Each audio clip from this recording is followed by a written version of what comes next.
জামাইবাবু, কি খবর? সামনে ইলেকশন, ভোট কিন্তু আমাকেই দিতে হবে। আমার মাথায় আকাশ ভেঙে পড়লো। আমি কি শুনছি? আমি বললাম, কি বললা তুমি? বলছি আমি নির্বাচন করছি, ভোট আমাকেই দিতে হবে। তুমি নিশ্চয়ই মজা করতেছ। মজা করার কি আছে, আমি সত্যি নির্বাচনে দাঁড়াচ্ছি। তুমি না এসব ছেড়ে দিয়েছো? ওসব তো করেছি তোকে বিয়ে করার জন্য, তোকে বিয়ে করে ফেলেছি, এখন আমাকে আর কে দেখে? আমি এখনো নীলার কথা বিশ্বাস করতে পারছি না, কিন্তু নীলা সিগারেট টানছে এটা সত্যি। লাস্ট কয়েকদিনে আচরণ সন্দেহজনক মনে হয়েছিল। তাহলে কি সত্যি নীলা আগের মতোই রয়ে গেছে? এখন রাস্তায় রাস্তায় ঘুরে বেড়াবে? নীলা বলল, কি রে, কি ভাবছিস? সিগারেট খাবি? নে ধর। আমি সিগারেটটা হাত থেকে নিয়ে ফেলে দিলাম। এই কাজ করার পর নীলার মুখ রাগে লাল হয়ে যায়। বসা থেকে উঠে এসে আমাকে চড় মারলো। তোর কত বড় সাহস, তুই আমার হাত থেকে সিগারেট ফালাই দিছস? জানিস আমি কে? আমি এই এলাকার বড় আপু। তাড়াতাড়ি সিগারেট ধরিয়ে আমার মুখে দে। আমি তাড়াতাড়ি সিগারেটটা ধরিয়ে নীলার মুখে দিলাম। নীলা বলল, শোন, তুই তো বলেছিলি বিয়ে করতে, বিয়ে না করলে ভবিষ্যৎ অন্ধকার, তাই আমি সেটাই করলাম। বিয়ে করলে তো স্বামীর কথা মানতে হবে। তাই এখন আমি তোমার স্বামী, তোমার আমার কথা মানতে হবে। মানবো না, কি করবি? অনেক কিছু। আমাকে কিছু করলে তোর হাত পা ভেঙে সারা জীবনের জন্য লোলা বালিয়ে দেব। আমি ভাবলাম নীলা এখন তার পাওয়ার দেখাচ্ছে, অহংকারে তার মাথা ঠিক নাই। আমি বললাম, শোনো, আমার বোধ হয় তোমার মাথা ঠিক নাই, তোমার লম্বা একটা ঘুম দরকার। আমি সম্পূর্ণ ঠিক আছি। আমি যদি চেয়ারম্যান হই তাহলে কত মানুষ আমাদের সম্মান করবে, তাই না? আমার এত সম্মান দরকার নাই। তোমাদের প্রকৃত সম্মান কোথায় জানো? ওকে ওকে, আমি আর শুনতে চাই না। নীলা, তোমার কি হয়েছে? কি সুন্দর কথাবার্তা ছিল তোমার, কথার মধ্যে আলাদা একটা জাদু ছিল। হঠাৎ করে সব পাল্টে গেল। আমার বোধ হয় তোমার মাথা ঠিক নাই, এখন তোমার ঘুম দরকার। কি? আমার মাথা ঠিক নাই?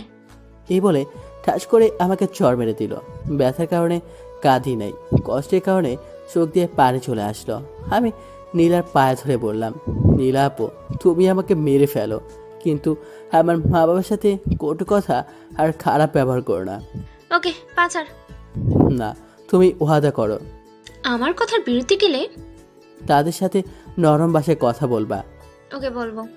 আমি খেয়াল করলাম নীলার পায়ে ধরাতে নীলা কেমন যেন মোচড় দিয়ে উঠল। যতক্ষণ পায়ে ধরে রেখেছিলাম ততক্ষণ বড় বড় শ্বাস নেয়। আমি পা ছেড়ে এক কোণায় গিয়ে বসলাম।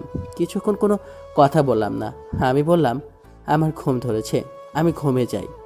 এসব গয়না কে খুলবে? কেন, তোমার হাত আছে না? আমি একটা বালিশের খেতা নিয়ে নিচে শুয়ে পড়লাম। নীলা বলল, উপরে শো। না, তোমার সাথে শোবো না। কেন? চিন্তা ভাবনা করে দেখো। আমি এই বলে বিছানা করে শুয়ে পড়লাম। নিচে কার্পেট আছে, বালিশ আর খেতা দিয়ে শুয়ে পড়লাম। আপু দোলাবাই কম্বল দেয় নাই, ভেবেছে আজ রাতে এমনিতেই গরম থাকবো, কম্বল লাগবে না। আমি নিয়ত করলাম যতদিন পর্যন্ত নীলা আমার কথা মতো চলবে না ততদিন আমি নীলার শরীরটা টাচও করব না। আর যদি বেশি বাড়াবাড়ি করে তাহলে আমি অন্য ব্যবস্থা করব। ভেবেছিলাম আজ নীলার 27 বছরের জীবনের একটা কষ্টের ইতি ঘটতে যাচ্ছে, কিন্তু না, সেই কষ্টটা আরও দীর্ঘমেয়াদী হলো। নীলার মুখটা আমার চোখে ভাসছে, মরে যাচ্ছে এখন গিয়ে মনের ইচ্ছে মতো কিস করি, কিন্তু সেটা সম্ভব না। যেদিন পর্যন্ত আমার পায়ে ধরে মাপ না চাইবে ততদিন পর্যন্ত কোনো স্পর্শ নাই। যদি পরকীয়া করে করুক, পরের দিন অন্য মেয়ে নিয়ে আসবো। যেহেতু 27 বছর কোনো পরকীয়া করে নাই, মনে হয় না সামনেও করবে। এসব কথা ভাবতে ভাবতে কখন যে ঘুমিয়ে পড়লাম। সকালবেলা ঘুম থেকে উঠে দেখে নীলা আমার পাশে আমাকে জড়িয়ে ধরে ঘুমিয়ে আছে বিছানার ওপর। আমি সাথে সাথেই উঠে পড়লাম। নীলাও উঠে পড়ে বলল, কি হলো, উঠে পড়লি কেন? তোমাকে কে বলেছে আমার সাথে শুতে? আমার মন চাইছে তাই। থাকো তুমি তোমার মন নিয়ে। আমি চলে গেলাম ওয়াশরুমে। ওয়াশরুম থেকে বের হয়ে টেবিলে পড়তে বসলাম। কিছুক্ষণ পরে মা ডাক দিল খেতে যেতে। খাইতে গেলাম। মা জিজ্ঞেস করলো, নীলা কই? আসে নাই? না। আসবে না। মা আমার রুমে গেল, গিয়ে নীলাকে নিয়ে আসলো। আমি খাওয়া দাওয়া করে চলে গেলাম। একটা কথা বললাম না, খেয়ে চলে আসলাম। বিছানায় শুয়ে মোবাইল টিপছি। নীলা চা আনলো আর বলল, এনে চা। টেবিলে রাখো। আমি বাইরে যাব। যেখানে মনে চায় যাও, আমাকে জিজ্ঞেস করার কি আছে? দেখলাম নীলা রেডি হয়ে বাইরে চলে গেল। আমি ওর পিছে পিছে বের হলাম, কারণ সে আমার বউ। সবচেয়ে বড় কথা হলো আমি তাকে ভালোবাসি। নীলা এলাকায় কয়েকজন ছেলের সাথে দেখা করলো, তাদের সাথে অনেকক্ষণ কথা বললো। আবার নীলা বাড়ি থেকে হাঁটা তুললো। আমি দোকানে গিয়ে সিগারেট ধরাইলাম, খেয়ে বাসায় আসলাম। দেখি নীলা ঘর ঝাড়ু দিচ্ছে। আমি বিছানায় শুয়ে পড়লাম। নীলা আমার দিকে আর চোখে তাকাচ্ছে, দেখে আমি কিছু বলি কিনা। কিন্তু না, আমি একটা কথাও বলবো না যতদিন পর্যন্ত এসব না ছাড়বে। এভাবে মানসিক কষ্ট পেয়ে যাবে। ঝাড়ু দিয়ে আমার পাশে শুইল। আস্তে আস্তে নীলা একটা হাত আমার শরীরে রাখলো। আমি যত বিরক্তি আছে সব বিরক্তি নিয়ে নীলার দিকে তাকালাম। নীলা হাত সরিয়ে নিল। আমি উঠে কাপড় নিয়ে ওয়াশরুমে চলে আসলাম। ভাবলাম আমার কথা মানবে না, আবার আমার কাছ থেকে সুখের আশা করে। এত সোজা না দুনিয়াটা। আমি দেখলাম নীলার কয়েকটি কাপড় ভেজানো আছে, সেগুলো ধুয়ে দিলাম। আমি গোসল করে কাপড়গুলো নিয়ে ছাদে চলে গেলাম। ছাদে গিয়ে কাপড় লেড়ে আসলাম। এসে দেখি নীলা ওয়াশরুমে গোসল করছে। আমি টেবিলে বসে বই ঘাঁটছি। ভাবছি এক রুমে দুই মানুষ, একজন আরেকজনের সাথে কথা বলে না। নীলা ওয়াশরুম থেকে গোসল করে বের হলো, নতুন এক শাড়ি পরে, যেটা দেখে আমার মাথা পুরো খারাপ হয়ে গেল। নীলা কাপড় এড়ে বিছানায় বসে চুল আঁচড়েতেছে, আর আমি লোবাতুর দৃষ্টিতে নীলার দিকে তাকিয়ে রইলাম। আর তার কোমরের একাংশ দেখা যাচ্ছে। আমি কাঁচতে কাঁচতে বাথরুমে চলে গেলাম। আধা ঘন্টা পর বের হলাম। বের হয়ে দেখি জমিয়ে মার সাথে আড্ডা দিচ্ছে। দিনটা কেটে গেল। সারাদিন কেউ কারোর সাথে কথা বলি নাই। রাতের বেলা আমি পড়তেছি, নীলা শুয়ে শুয়ে মোবাইল টিপছে। কতক্ষণ পড়লাম জানি না। নীলা বলল, হইছে, আর পড়তে হবে না, এবার ঘুমা। তোমার বল লাগবে না। আমি আস্তে আস্তে বিছানায় শুয়ে পড়লাম। নীলা আমার পাশে শুইল। আমি বললাম, নীলা, এসব নির্বাচনের কি দরকার আছে? চলো আমরা নিজেরা সুন্দর করে একটা সংসার করি। দেখ, নির্বাচন সম্পর্কে আমাকে কিছু জিজ্ঞেস করবি না, ওইটা তো বাইরে। এখন তো আমরা দুজনে একই আছি, একই সাথে, তাই না? এখনো তুমি আমার থেকে অনেক দূরে। এই বলে আমি বালিশ নিয়ে নিচে চলে আসলাম। আমি কি করব বুঝতে পারছি না। আজকে নীলাকে অনেক সুন্দরী দেখাচ্ছে। আমার মন বলছে এমন একটা মেয়েকে আমার মন চাচ্ছিল। কেন জানি মনে হচ্ছে সে কাছে থেকেও অনেক দূরে। মা বাবা যদি জানতে পারে নীলা নির্বাচন করবে, তাহলে কি যে হবে আল্লাহ জানে। সবচেয়ে বেশি কষ্ট পাবে মা। এর আগে নীলাকে আটকাতে হবে। কেমন জানি একটা আওয়াজ আছে, মনে হচ্ছে কেউ কাঁদছে। হ্যাঁ, নীলা কাঁদছে। বুঝেছি, নীলার কষ্টে কাঁদছে। আমি বুঝতে পারছি না কি করব। নীলার কাছে গিয়ে কি নীলাকে সান্ত্বনা দিব? চাইলেই সম্ভব, কিন্তু না, আমি তা করছি না। কাঁদুক, ইচ্ছে মতো কাঁদুক, বোঝুক তার জীবনে আমি কতটা গুরুত্বপূর্ণ। অনেকক্ষণ হয়ে গেল, এখনও কাঁদছে। এখন আমার নিজেরও খারাপ লাগছে। আমি উঠে নীলার শরীরে হাত রেখে বললাম। নীলা সাথে সাথে আমাকে জড়িয়ে ধরলো। আমিও জড়িয়ে ধরলাম নীলাকে। দেখি নীলার চোখে পানি। আমি মুছে দিলাম। নীলার শ্বাস আমার মুখে আসে। তার শরীর থেকে মিষ্টি একটা গন্ধ আসে। আমি ভাবলাম আর আগানো যাবে না। আমি ঘুমের বান করে সারা শরীর ভার ছেড়ে দিলাম বিছানায়। নীলা আমাকে জড়িয়ে ধরে ঘুমিয়ে পড়লো। তারপর আমিও ঘুমিয়ে পড়লাম। সকালবেলা উঠে দেখি নীলা আমাকে জড়িয়ে ধরে শুয়ে আছে। আমি উঠে আস্তে আস্তে ওয়াশরুমে চলে গেলাম। বের হয়ে দেখি নীলাও উঠে গেছে। আমি পড়তে বসলাম। পড়ে খাওয়া দাওয়া করে ভার্সিটি চলে আসলাম। ভার্সিটি অনেকেই জানে না আমি যে বিয়ে করেছি, আর আমি কারোর সাথে এতটা ক্লোজও না। আমার ফ্রেন্ড বলতে সবাই, আবার কেউ না, যে সময় যাকে কাজে লাগে। ভার্সিটি শেষ করে বাসায় আসলাম। এসে দেখি বাবা চলে এসেছে। আমি আমার রুমে গেলাম, দেখি নীলা বাসায় নেই। আমি মাকে জিজ্ঞেস করলাম নীলা কোথায়। মা বলল আমি যাওয়ার সাথে সাথে বের হয়েছে, যে আর আসেই নাই। বাবা আমাকে ডেকেছে। আমি বাবার কাছে গেলাম। আব্বা বলল, মুরাদ, আমার চাকরির মেয়াদ শেষ হয়ে যাবে আগামী মাসে। ভালো হয়েছে। এখন কতদিন বিশ্রাম নেন?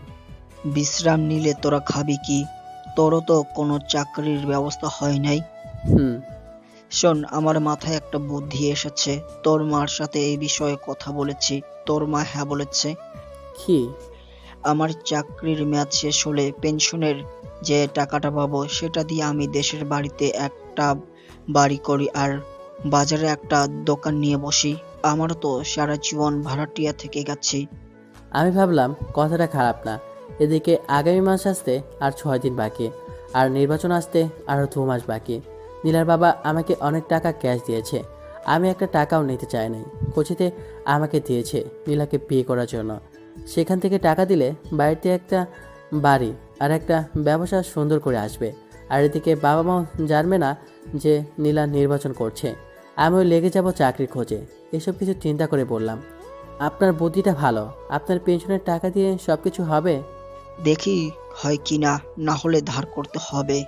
ধার করা লাগবে না, শ্বশুর বাড়ি থেকে যে টাকা পেয়েছে সেটা দিয়ে হবে। ওকে। তোমার অফিসের চাকরির কোনো পোস্ট খালি আছে? না। তাহলে আমি আগামীকাল থেকে লেগে পড়ি চাকরি খোঁজে। তাই কর। আমি রুমে এসে ভাবতে লাগলাম নীলা কোথায় গেল। নীলা মার কাছে ফোন দিলাম। হ্যালো আম্মা, কেমন আছেন? ভালো বাবা, তুমি কেমন? ভালো। আম্মা, নীলা বলছিল বাড়ির কাছে এক বান্ধবীর বাসা যাবে। সে কি আপনার এখানে এসেছে? না তো। ওকে, তাহলে বোধহয় এসে পড়বে। আমি ফোন কেটে দিলাম। নীলাকে ফোন দিলাম, ধরছে না, কেটে দিচ্ছে। আমি কি করব কিছু বুঝতে পারছি না। ঘর থেকে বের হব তাকে খোঁজার জন্য। অমনি নীলা ঘরে ঢুকলো। আমি বুঝলাম না, আর বললে কি হবে, সে তো আমার কথা শুনবেই না। এরপরও আমি জিজ্ঞেস করলাম, কোথায় গিয়েছিলে? বাড়িতে গিয়েছিলাম। ও, মিথ্যা কথা ভালোই বলতে পারো। যেখানে মন চায় সেখানে যাব, তোকে বলতে হবে? এমন কথা শুনে আমার মেজাজ গরম হয়ে যায়। আমি কানে কানে গিয়ে বললাম, রাতে তাহলে কাঁদিস, তোর খবর আছে। দেখবো না তুই কি করিস। ওকে। মা নীলাকে ডাক দিল। নীলা চলে গেল। আমি একটু বাইরে বের হলাম। একটা চায়ের দোকানে গিয়ে সিগারেট নিলাম। কোথা থেকে জানি এক ছেলে এসে জিজ্ঞেস করলো, কি ভাই, কি খবর? আমি চিনতে পারলাম সাজিদ। হে তো আছে। তোমার আর বড় আপুর বলে বিয়ে হয়েছে? হুম। তুমি কি করে আপুকে পটিয়ে বিয়ে করে ফেললে? আমার ভাবতেই অবাক লাগছে। আরে ভাই, কপালে আছে। সেটাই, তোমার বউ তো নির্বাচনে পাশ করবে। সত্যি? তুমি জানো না, আজকে যে বক্তৃতা দিয়েছে অর্ধেকের বেশি মানুষ তার পক্ষে চলে এসেছে। তাই নাকি? ধুর ভাই, আপু আপনার কাছে কিছুই বলে না। কোথায় বক্তব্য দিয়েছে? আপনি জানেন না, ওই সামনে মোড়ে। এত আয়োজন, এত কিছু, এসবের খরচ কে দিয়েছে?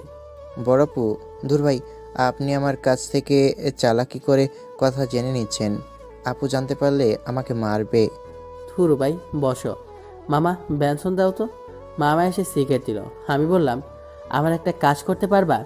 আপুর বিরুদ্ধে আমি কিছুই করতে পারবো না। আরে বোকা, সে তো আমার বউ, আমি তার বিরুদ্ধে কি বলবো? শোনো, তুমি শুধু বলবা সামনে কোথায় কোন জায়গায় তোমাদের বড় আপু বক্তব্য দেয়। কি করে বলবো? ফোন করে। ভ্যাকসির টাকা। 500 টাকা দিয়ে বললাম। এবার হবে? হুম। সাজেদ চলে যায়। আমি বাসায় আসি। এসে পড়তে বসলাম। দেখি নীলা খুব হাসি খুশি। রাতে খাবার খেয়ে আবার পড়তে বসলাম। আমি নীলা একটা কথা বলি না, কারণ এখনও নীলা আমার কথা শুনছে না। আজকে কত মানুষের সামনে বেপর্দা হয়ে কথা বলল। আমার শরীর শুধু জ্বলছে। সবাই তো নীলার দিকে লোবাতুর দৃষ্টিতে তাকিয়ে রয়েছে। এটা তো আমি বুঝি। ভাগ করে নির্মম পরিহাস। নীলা যদি আমার কথা শুনতো। এদিকে নীলা শুয়ে শুয়ে মোবাইল টিপছে আর একটু পর পর হাসি দিয়ে ওঠে। আমি নীলাকে জিজ্ঞেস করলাম, নীলা, তুমি যে নির্বাচন করছো, এত টাকা কোথা থেকে পাও? আমার জমানো টাকা। আর একটা টাকাও খরচ করো না। এসব টাকা রেখে দাও। ভবিষ্যতে দেখবে তোমার সন্তানের জন্য অনেক কাজে লাগবে। আমার না মা হওয়ার অনেক ইচ্ছা। তুমি মা হওয়ার যোগ্যই নও। তুমি যদি মা হও, বেচারা ছোট বাচ্চা শুধু কষ্টই পাবে। আমি মা হলে বাচ্চাটাকে সারা দিন বুকের কাছে আগলে রাখতাম। শুনেছি তুমি বলে নির্বাচনে জিতবে। আর এদিক দিয়ে যদি তুমি মা হও, তাহলে কি হবে? তুমি সারাদিন কাজে এখানে সেখানে ঘুরে বেড়াবে। আর এদিকে বাচ্চাটা তোমার বুকের এক ফোঁটা দুধের জন্য কান্না করবে। আমি এসব দেখতে পারবো না। আমি মা হলে সারাদিন তাকে বুকে আগলে রাখবো। নীলা আজকে একটা সাদা ড্রেস পরেছে, বাংলা যাকে বলে প্লাজো। আর যেহেতু নীলা শুয়ে আছে, তাই নীলার হাঁটু অবধি প্লাজো উঠে আছে। নীলার এই সুন্দর পা দেখে আমার অবস্থা খারাপ। আমি আস্তে আস্তে কাছে গেলাম, গিয়ে নীলার পাটা ঢেকে দিলাম। আমি বললাম, নীলা, আমি তোমাকে অনেক ভালোবাসি। আমিও তোকে অনেক ভালোবাসি। তাহলে তুমি আমার কথা শুনছো না কেন? আমি একটা প্ল্যান হাতে নিয়েছি, যে প্ল্যানটা আমি যে করেই হোক কমপ্লিট করব। নীলা, তুমি কেন বুঝতেছো না? যদি মা বাবা জানতে পারে তুমি নির্বাচন করছো, তাহলে বুঝতেই পারছো মা কতটা কষ্ট পাবে। যে মাকে তুমি বিয়ের কথা বলাতে মা সাথে সাথে রাজি হয়ে যায়, তোমাকে কতটা বিশ্বাস করে। একটু ভুলের জন্য সব শেষ হয়ে যাবে। আমাকে একজন বলেছে, অনেকজনে অনেক কথা বলবে, এসব কথায় কান না দিতে। সকল স্বামী তার স্ত্রী ভালোই চায়। আমি কখনো তোমার খারাপ চাই না। নীলা, এসব হলো ছেলে মানুষের কাজ। তোমার উচিত আমাদের সংসার কিভাবে সুন্দর করা যায় সেটা চিন্তা ভাবনা করা। যা তো এখান থেকে, তুই আমার ভালো লাগছে না। আমি জানি নীলা, আজকে তুমি কোথায় গিয়েছো। জানলে ভালো। কেন নীলা, তোমার কি একটু জানের ভয় নেই? আছে। তাহলে এত মানুষের সামনে বেপর্দা হয়ে কিভাবে কথা বললে? ধর, আমি অনেকক্ষণ প্র্যাকটিস করছি। আর আমাকে কি কেউ মেরে ফেলবে নাকি? তুমি একা একা চলো, আমার ভয় করে। তাহলে তুই আমার সাথে চল। নীলা, তুমি আমাকে ভালোবাসো? হুম। যদি আমি তোমাকে ছেড়ে চলে যাই তাহলে তুমি কষ্ট পাবে না? ছেড়ে চলে যাবে মানে? যেখানে যাস সেখানে থেকে তোকে বের করে আনবো। নীলা, এমন কথা শুনে আমার চোখ দিয়ে পানি পড়ছে। এ কি, তুই কাঁদছিস দেখি? তোমার কথা শুনে কাঁদছি। তোর কষ্টটা বল। হয়তো তোমার সুখের দিনে আমি থাকবো না, আর আমার সুখের দিনে তুমি থাকবে না। কেন? ইস নীলা, তুমি যদি আমার কথা বুঝতে, আমি তোমার সাথে না থাকতে পারলেও তোমার ছায়া হয়ে থাকবো। মানে? মানে বুঝতে হবে না, এখন ঘুমাও। আমি বালিশ নিয়ে নিচে আসবো। তখন নীলা বলল, উপরে এসো, নিচে অনেক ঠান্ডা। ওকে। আমি নীলার উল্টো দিকে মুখ ফিরিয়ে শুয়ে রইলাম। ঘুম আসে, ঘুমিয়ে পড়লাম। নীলা যে করে হোক নির্বাচনে চালাবে এবং পাশ করে ও নিজের নাম সারা দেশে ছড়িয়ে দেবে। এখন যে কোনো বাধা সে উপেক্ষা করবে। রাস্তাঘাটে হাঁটলে তত সম্মান করবে মানুষ। মুরাদের আবদার নীলা বুঝতে পারে, কিন্তু নীলাকে নির্বাচনে দাঁড়াতে হবে। নীলা ভাবছে, নীলা নির্বাচনে পাশ করলে মুরাদ দেখবে তার কত সম্মান। তার আগে যেভাবে হোক তাকে টিকে থাকতে হবে। নীলা আবার ভাবে, সে কোনো ভুল করছে না তো? কিন্তু লোকের সমর্থনে সব ভুলে যায় নীলা। নীলা বুঝতে পেরেছে মুরাদ খুব কষ্ট পেয়েছে। মনে মনে নীলা ভাবে, আর মাত্র 2টা মাস, তারপর দেখতে পাবে তোমার আর কোনো কষ্ট থাকবে না। নীলারও ঘুম পাচ্ছে। নীলা জানে এখন মুরাদের শরীরে হাত দিলে মুরাদ রাগ করবে, তাই নীলা মুরাদের শরীর ঘেঁষে ঘুমানোর চেষ্টা করলো। আস্তে আস্তে নীলা মুরাদের শরীরটা জড়িয়ে ধরলো এবং শেষমেশ মুরাদকে জড়িয়ে ধরে ঘুমিয়ে পড়ল। সকালবেলা ঘুম থেকে উঠে দেখে মুরাদ পড়ছে। নীলা অনিচ্ছা থাকা সত্ত্বেও মুরাদকে কেন জানি পেছন থেকে জড়িয়ে ধরলো। মুরাদও নীলার হাতটা নিয়ে নীলার হাতে চুমু খেলো। আর কিছুক্ষণ পর নীলা ওয়াশরুমে চলে আসলো। একেবারে গোসল করে বের হলো। ছাদে কাপড় লাড়তে যাবে। 3তলা থেকে 4তলায় উঠলো। 4তলায় এক মহিলার কাণ্ড দেখে নীলা থমকে যায়।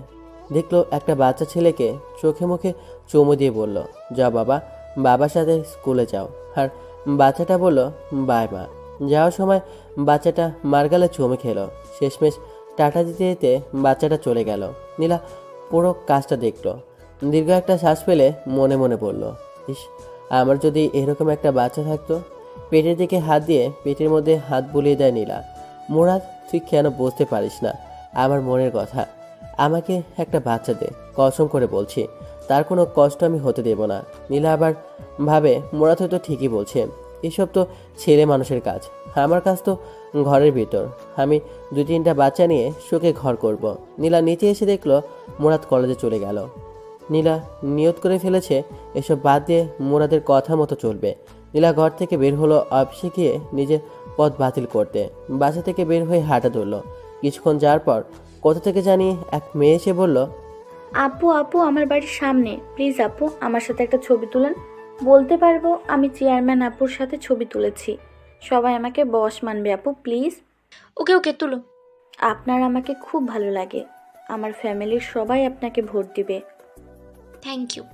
হেঁটে কেন, রিক্সা দিয়ে যান। আসলে শরীরটা বেড়ে যাচ্ছে তো তাই।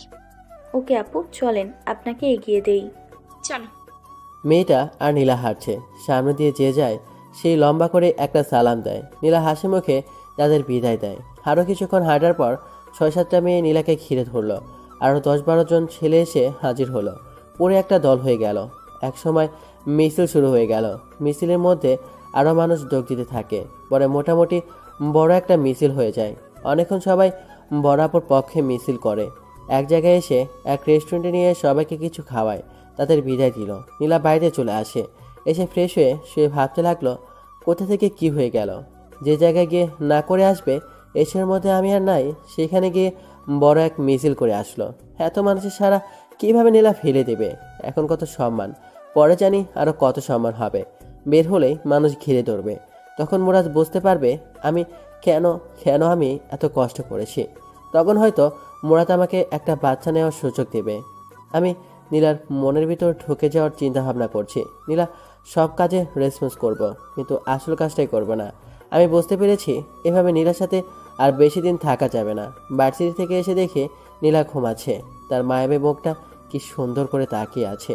আমি অনিচ্ছা থাকা সত্ত্বেও নীলার কপালে চুমু খেলাম। নীলা পাশ ফিরে আবার শুয়ে পড়ল। আমি ফ্রেশ হয়ে নীলাকে ডাক দিলাম, নীলা আমার খিদা লেগেছে।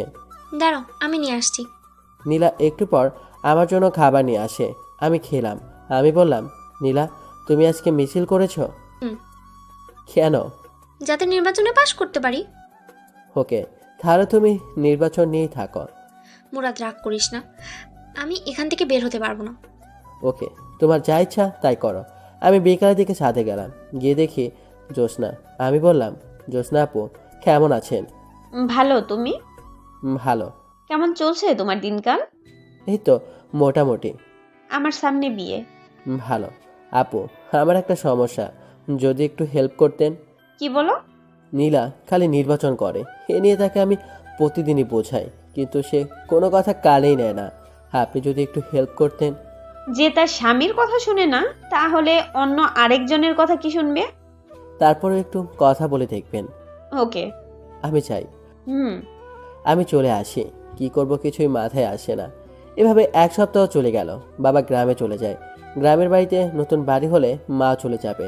নীলা জিজ্ঞেস করলে বলি বাড়িতে বেড়াতে গেছে। আমি এ বিষয়ে নীলার কাছ থেকে সম্পূর্ণ গোপন রাখি। আর সে নির্বাচন নিয়ে ব্যস্ত, এদিকে টাইম দেওয়ার কোনো প্রশ্নই আসে না।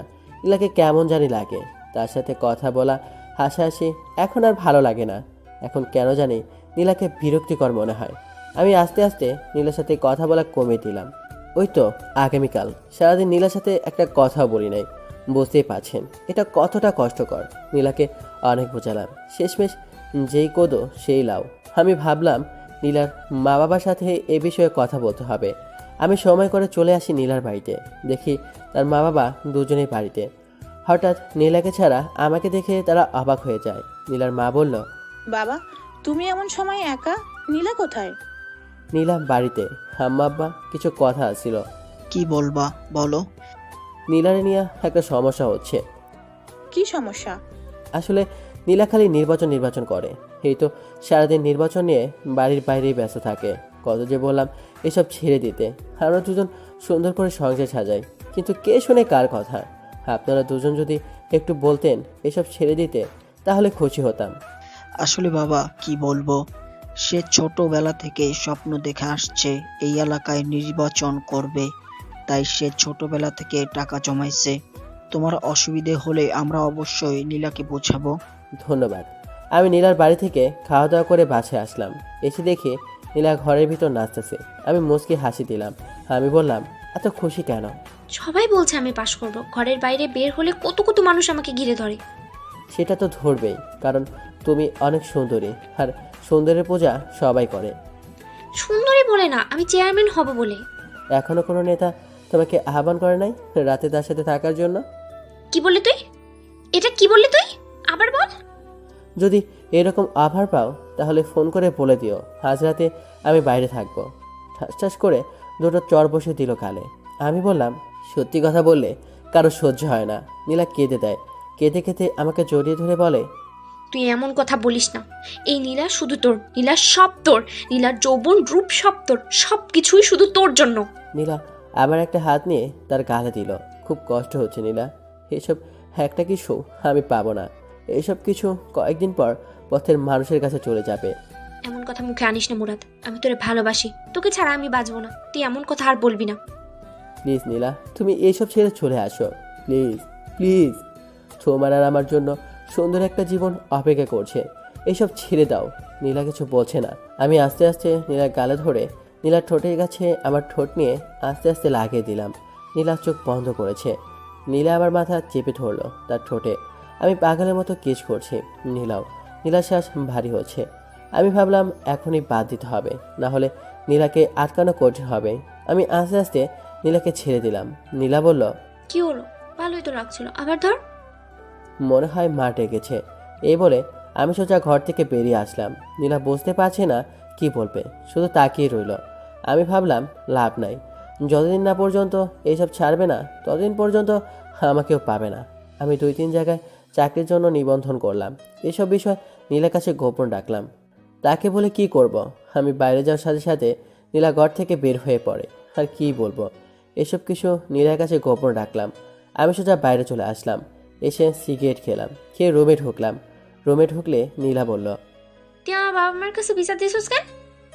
মন চেয়েছে।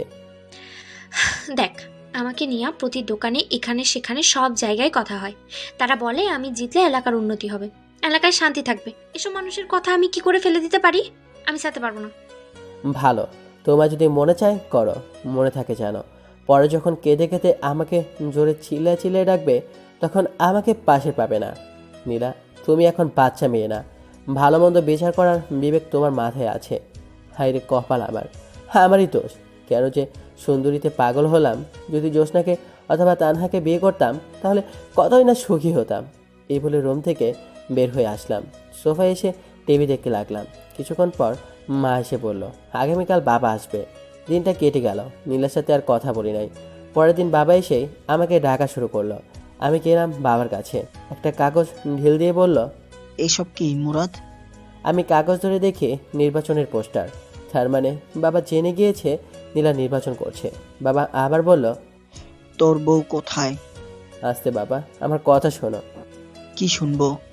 আমি জানি নীলা নির্বাচনে দাঁড়াচ্ছে। কি বললি তুই? নীলা নির্বাচনে দাঁড়াচ্ছে? তার সাহস কত? তার মাকে ফোন দে। এমন অলক্ষী মেয়ে আমাদের দরকার নেই। শোনো, আমি তোমাদের বুঝিয়ে বলি বাবা, আমি জানি না যে নীলা নির্বাচনে দাঁড়াচ্ছে। বাসর রাতে সে আমাকে বলে, তখন যা হওয়ার হয়ে গেছে, এখন তো আর কিছুই করার নাই। আমি নীলাকে অনেক বোঝালাম, কিন্তু কে শুনে কার কথা। আব্বা মা যা হওয়ার হয়ে গেছে, তোমরা কোনো টেনশন করো না, আমি বিষয়টি দেখছি। তোর বউ যেন আমার সামনে না পড়ে। ওকে, আমি দেখছি। আমি চলে আসলাম, দেখি নীলা চুপচাপ বসে আছে আর আমার দিকে আর চোখে তাকাচ্ছে। আমি হাসি মুখে বললাম, তোমাকে কিছু বলবো না, তোমার যা মনে চায় তাই করো। নীলা কিছু বললো না। আমি চুপচাপ বেলকনি থেকে বাইরে তাকিয়ে রইলাম। নীলা আমার পাশে এসে দাঁড়ালো আর বলল, তোকে আমি কষ্ট দিতে চাইনি মুরাদ। আমার কষ্ট তো কিছুই না, মার বাবা অনেক দুঃখ পেয়েছে তোমার এই অপ্রত্যাশিত কাজে। সরি। সরি বলে কি লাভ? সরি বললে কি আর তুমি এসব থেকে ফিরে আসবে? তুমি তো বুঝতেই পারছো না, সবাই তোমাকে কি সম্মান করবে, বলবে দেখ দেখ চেয়ারম্যানের জামাই। সব ছেলেরা তোমাকে দেখে হিংসে করবে। নীলা, তুমি এখনো ছোট রয়ে গেছো। আমার জায়গায় যদি অন্য কেউ থাকতো তাহলে এতদিনে কি? চেয়ারম্যান হয়ে যেতে। আমি যে ভালো সেজন্য তোমাকে বাধা দিচ্ছি। শোনো, এখন তুমি গিয়ে আমার মার কাছে আর বাবার কাছে মাপ চাইবা, বলবা আর আমি নির্বাচনে দাঁড়াচ্ছি না। বলবো না। বলবা না? না না না। আমি আমার হাত উঠালাম চর দিতে, কিন্তু কোনো এক টানে আর পারলাম না চর মারতে। নীলা বলল, মারলি না চর? দেখতাম তোর কত সাহস। এখন যদি আমি একটা ফোন করি তাহলে শত শত ছেলে চলে আসবে। আমি চাইলে তোকে মেরে বুড়িগঙ্গার নদীতে ফেলে দিতে পারি। আমি মোবাইল দিয়ে বললাম, এই নাও, এখন তোমার ছেলেদের ফোন দাও, তারা আসুক, এসে আমাকে মেরে বুড়িগঙ্গায় ভাসিয়ে দিক। তুই কি ভাবছ আমি পারবো না? তুমি আবার না পারতে পারো। আমি কানে কানে গিয়ে বললাম, পারলে করে দেখা। আমি সেখান থেকে চলে আসলাম। আমার আর ভালো লাগছে না। এখন থেকে আর নীলার সাথে শুবই না। আজ 1 সপ্তাহ হলো নীলার সাথে শুই না। আমি আমার মতো, নীলা নীলার মতো। এদিকে আমার চাকরির ইন্টারভিউর জন্য কল আসলো। এদিকে বাবা মা চলে গেল গ্রামের বাড়িতে। যাওয়ার আগে নীলাকে কয়েকবার বললাম বাবা মার কাছে মাপ চাইতে, কিন্তু কে শোনে কার কথা। এখন আমি আর নীলা একা। আমি ইন্টারভিউ দিলাম। আমার আগের রেজাল্ট ভালো ছিল বলে চাকরিটা হয়ে গেল, কিন্তু সমস্যা একটাই, বাসা থেকে অনেক দূরে। আমি সকালে যাই, বিকালে আসি। নীলা ভাবে আমি ভার্সিটিতে যাই। কিছুদিন পর সন্ধ্যার সময় বাসায় ঢুকলাম, দেখি নীলার 5 জন ছেলে 1 জন মেয়ে বসে আড্ডা দিচ্ছে। তাদের একজনের হাতে সিগারেট, নীলাও সিগারেট খাচ্ছে। আমি ঘরে ঢুকলে নীলা বলল, এ হলো আমার স্বামী মুরাদ। মাঝখান থেকে একজন ছেলে বলে উঠল, বড় আপু, আপনি বিয়ে করে ফেলেছেন, আমরা তো জানি না। আসলে সবই কপাল। আর মুরাদ কিন্তু খুব ভালো ছেলে, কেউ তার সাথে বেয়াদবি করবে না। ওকে আপু, আপু আমাদের কাজটা বুঝিয়ে দেন। নীলা আমাকে বলল, মুরাদ, তুই একটু ঘরে যা। ওকে। আমার মাথা পুরো গরম হয়ে আছে, কিছু বলবো না তাকে। আমি ভাবলাম এভাবে আর চলতে পারে না। আরে আমারও তো একটা সম্মান আছে। চেয়ারম্যান হওয়ার পর সবাই বলবে, দেখ দেখ চেয়ারম্যানের জামাই, কিন্তু সেটা বলবে চিৎকারি করে। ভাবলাম আজ নীলাকে শেষবারের মতো বলবো, তারপর অন্য কোনো রাস্তা দেখতে হবে। নীলা তাদের সাথে কথা বলে অনেকক্ষণ। এ ফাঁকে আমি তাদের জন্য হালকা নাস্তা নিয়ে যাই। নীলার অহংকারের শেষ নাই। নীলা তাদের ছোটোখাটো মিটিং শেষ করলো। আমি পড়তে বসলাম। রাতে খাওয়ার জন্য নীলা আমার জন্য বাইরের খাবার আনে। আমি খেলাম। ভাবলাম আজ একসাথে শুই। আমি শুলাম তাড়াতাড়ি, কারণ সকালে অফিসে যেতে হবে। দেখি নীলা মোবাইল টিপছে। আমি বললাম, নীলা বলো। মোবাইল রাখো। ওকে বল। নীলা, তোমার নির্বাচন আর কতদিন আছে? আর মাত্র 15 দিন। ভালো, তোমাকে শেষবার ওয়ার্নিং দিচ্ছি। তুমি কি এখান থেকে বের হতে পারবে? না, কতবার বলবো? তাহলে শোনো, এসব ছেলে পেলে নিয়ে ফ্ল্যাটে আসবে না। কেন? আমি না করেছি তাই। ওকে, তোমার যা ইচ্ছা। আমি বিছানায় শুয়ে ঘুমিয়ে পড়লাম। পরের দিন সকালে উঠে গেলাম অফিসে। অফিস শেষ করে অফিসের আশেপাশে বাসা খুঁজতে লাগলাম। আর মুরাদের একই ঘ্যান ঘ্যান আর ভালো লাগে না। প্রতিদিন একই বিষয় নিয়ে কথা বলে। ভালো হয়েছে তার বাবা মা চলে গেছে, নাহলে কত বাধার সম্মুখীন হতে হতো। মুরাদকে নীলা অনেক ভালোবাসে, সেজন্য নীলা এত অসম্মানের পরেও মুরাদের কাছে পড়ে রয়েছে। কিন্তু নীলা বুঝতে পারছে না মুরাদের কি হয়েছে। কিছুদিন ধরে মুরাদ নীলার সাথে খুব ভালো ব্যবহার করছে, খুব হাসি খুশি, সব কাজে রেসপন্স। নীলা বুঝতে পারলো মুরাদ তাহলে এতদিনে সব কিছু বুঝতে পেরেছে। ওই তো সেদিন নীলা মিটিং করে আসতে দেরি হয়েছিল। মুরাদ এগিয়ে গিয়ে নীলাকে নিয়ে আসে। শীত বলে দুজন এক চাদরের ভিতরে একজন আরেকজনকে জড়িয়ে ধরে বাসায় আসে, যা দেখে নীলার খুব ভালো লাগে। এ মাসের শেষ কয়েকদিন নীলা মুরাদকে জড়িয়ে ধরে ঘুমায়। মুরাদের প্রতি নীলার ভালোবাসা অনেক বেড়ে যায়। কিন্তু এইসব কিছুর ইতি ঘটল ওই দিন দুপুরে ঘুম থেকে উঠলে দেখলো মুরাদের বই কাপড় চোপড় কিছুই নেই, আর টেবিলের ওপর একটা চিঠি পেল। নীলা উঠে পুরো রুম দেখলো, তেমন কিছুই নেই। কয়েকটা বই আর কিছু কাপড় চোপড় পরে আছে, সেগুলো পুরাতন। আলমারি খুলে দেখলো মুরাদের কিছুই নেই। তাহলে কি মুরাদ চলে গেল কোথাও? নীলা জোরে জোরে মুরাদ মুরাদ বলে ডাক দিল। তার শব্দ আবার ফিরে আসলো। পুরো ফ্ল্যাট চেক করলো, প্রয়োজনীয় সব কিছুই আছে। নীলা আস্তে আস্তে চিঠির কাছে আসলো। নীলার বুকটা কাঁপছে। মুরাদ কি চলে গেছে? আগে মোবাইল নিয়ে কল করলো মুরাদের নাম্বারে, ফোন বন্ধ। এবার চিঠি কাছে এসে চিঠি হাতে নিয়ে নীলা কাঁপা কাঁপা হাতে চিঠি খুলে পড়তে লাগলো। চিঠিতে লেখা আছে, নীলা, আমি কোনো চিঠি লিখছি না, যাতে করে উত্তর দিতে পারো। নীলা, একটা কথা তো জানো, স্বাধীনতা অর্জন করার চেয়ে রক্ষা করা কঠিন। আমার ক্ষেত্রে সেটাই হয়েছে। আমি তোমাকে খুব ভালোবেসেছিলাম, কিন্তু সেটা ধরে রাখতে পারিনি। নীলা, আমি তোমার সাথে মোটামুটি অনেক সময় কাটিয়েছি। নীলা, তুমি যখন বলতে আমি কোথাও চলে গেলে আমাকে যেখান থেকে পারো ধরে নিয়ে আসবে, তখন আমার খুব অহংকার হতো। হারলে আবার কি হবে? আমার একই কথা, নির্বাচন করো না। সেরকম কথা তোমাকে শুনতে আর হবে না। আমি চলে গেলাম। এখন তুমি নির্বাচনে বেশি ফোকাস করতে পারবে। দোয়া করি নির্বাচনে পাশ করে এলাকার উন্নতি করতে পারো। সবাই একটা চেয়ারম্যান থেকে এটাই আশা করে, আর সবসময় গরিব দুঃখীদের পাশে থাকবে। দেখবে তুমি ভালো একটা চেয়ারম্যান হতে পারবে। নীলা, আমি দুঃখিত, আমি ভালো একটা স্বামী হতে পারিনি, তোমার কথায় রাজি হতে পারিনি। তোমার সামনে অনেক জীবন পড়ে রয়েছে। ভালো একটা ছেলেকে বিয়ে করে মা হওয়ার স্বপ্ন দেখো। খুব ইচ্ছে ছিল বাবা হওয়ার, কিন্তু সেটা হলো না। নীলা, আমি তোমাকে ছেড়ে অনেক দূরে চলে এসেছি। আমার খোঁজে তুমি বের হও না, কারণ তুমি আমাকে খুঁজে পাবে না। আমি পেছনে সকল পথ বন্ধ করে দিয়েছি। তুমি জেনে খুশি হবে আমি একটা চাকরি পেয়েছি। তোমার অন্তরে কী ছিল সেটা আমি আদৌ চিন্তা করে বের করতে পারিনি। শেষ কয়েকদিন তোমার সাথে ভালো ব্যবহার করেছি, কারণ তুমি যাতে বুঝতে পারো তোমার জীবনে আমি কতটুকু গুরুত্বপূর্ণ ছিলাম। কিন্তু তুমি সময় থাকতে গুরুত্ব দাওনি। আহ নীলা, আহ, তুমি যদি আমার কথা শুনতে, তাহলে হয়তো পৃথিবীর একমাত্র সুখী সংসার আমার হতো। নীলা, তুমি চেয়ারম্যান হতে চাও, সেটা বিয়ের আগে বলতে, তাহলে আমি তোমাকে বিয়েই করতাম না। কারণ আমি সিম্পল একটা মানুষ, একটা সুখের সংসার দেখতাম। এখন বুঝতে পেরেছি বড়লোকেরা বড়লোকের ঘরে মানায় না, গরিব গরিবের ঘরেই মানায়। বড়লোক যখন গরিবের ঘরে যায় তখন শুরু হয় সমস্যা। সেটা হয়েছে তোমার আর আমার মাঝেও। তুমি দেখতে বড় হওয়ায় স্বপ্ন, আর আমি বেশি দেখতাম সিম্পল জীবনযাপনের। তোমার স্মৃতি হিসেবে তোমার দেওয়া চরগুলো থাকবে আমার সাথে। আর হ্যাঁ, অবশ্য নামাজ পড়বে। পাশ কর নির্বাচনে পাশ করতে পারো সেজন্য দোয়া করবে। আমিও দোয়া করি তুমি ভালো একটা চেয়ারম্যান হও। আমাকে পাওয়ার জন্য কখনো দোয়া করবে না, কারণ আল্লাহ কারো দোয়া ফালায় না। সর্বশেষ বলবো, তুমি ভালো একটা স্বামী নাও, মা হওয়ার স্বপ্ন দেখো, আর ভালো একটা চেয়ারম্যান হওয়ার চেষ্টা করো। আর তোমার বাবার দেওয়া টাকাগুলো আমার বালিশের নিচে আসে। আসসালামু আলাইকুম নীলা, আর আমার বউ, আমার ভালোবাসা, সারা জীবন সুখে থেকো। নীলা চোখে পানি, চিঠি অনেকখানি ভিজে গেছে।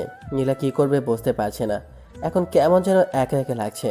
আরেকবার নীলার মনে হচ্ছে ভালো হয়েছে। খালি খালি সারাক্ষণ ঘ্যান ঘ্যান করতো।